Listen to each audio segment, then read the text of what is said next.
The opposition side characterizes themselves as a utopian society and keeps saying that we are a dystopia. But we hear almost zero analysis coming from the opposition side on why their side is actually beneficial to the society.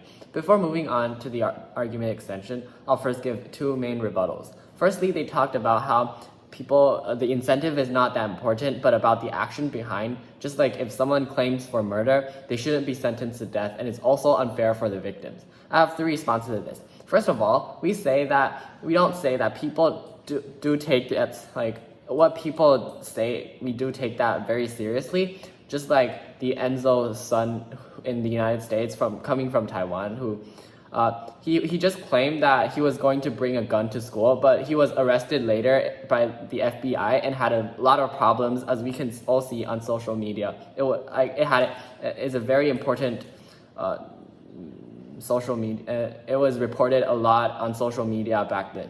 And second response is that we say that the most important thing is not about the victim in this place, but it's not about not allowing those bad people who have very bad incentive to harm other people again.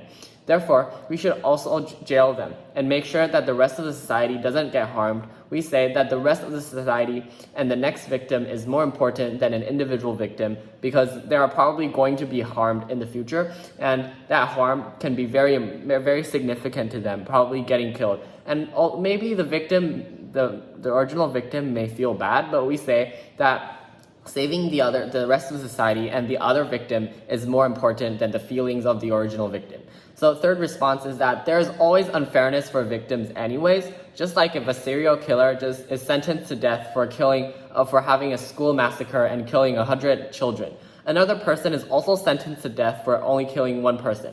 This is also very unfair for those who died during the school massacre, right? But we say that this is only justifiable choice we can give. And what about the victims who were killed by mentally ill people? The mentally ill person doesn't get sentenced to death, right? Because he has some mental problems. And we say that it is very important that we care about their incentives back.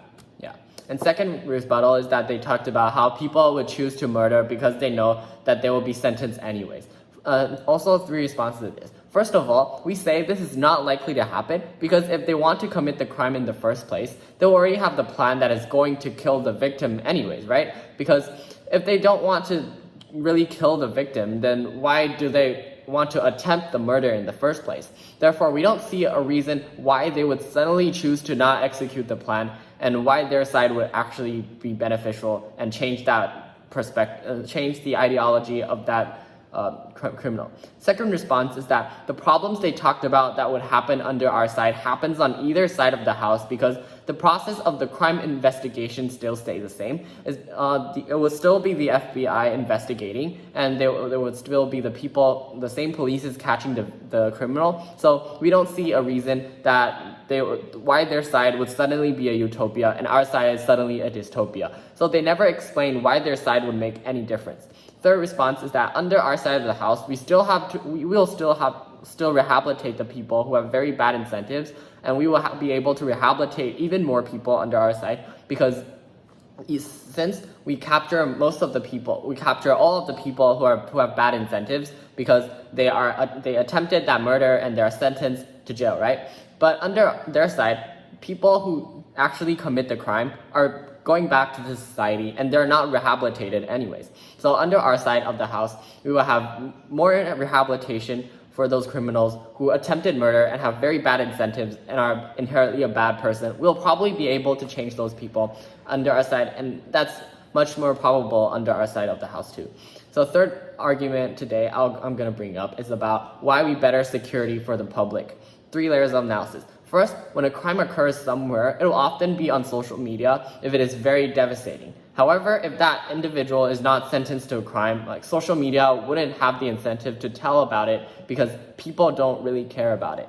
Like if people see a criminal who didn't go to jail at the end of the day, people wouldn't want to know about that, and the social media probably wouldn't want to report that too, because people like to see other people going to jail, probably sentenced to death, because they seem even more. They seem that most dangerous crimes that would only be sentenced to jail. But if those who are released back to the society, people don't see that as a dangerous threat to them. And so social media wouldn't have the incentive to report those to the public too, because there is no people who want to look at those kind of news. And second there is that people would also be more willing to report crimes that under our side, because right now under their side, if a person tries to steal something from a store, and they didn't succeed, the store owner wouldn't have the incentive to sue that person, because there will be a lot of people saying that you're just trying to harm other people, or trying to sue people just because you can get money and you can make yourself feel better. So under their side of the house, people wouldn't want to sue them because there will be a lot of public pressure from them. But under our side of the house, when people, we say that when people are more incentivized to sue those people who steal stuff from them, because they see that the government also supports them from doing it. The government also supports them from suing these kind of people, and they wouldn't face so much public pressure because there is someone for them to rely on.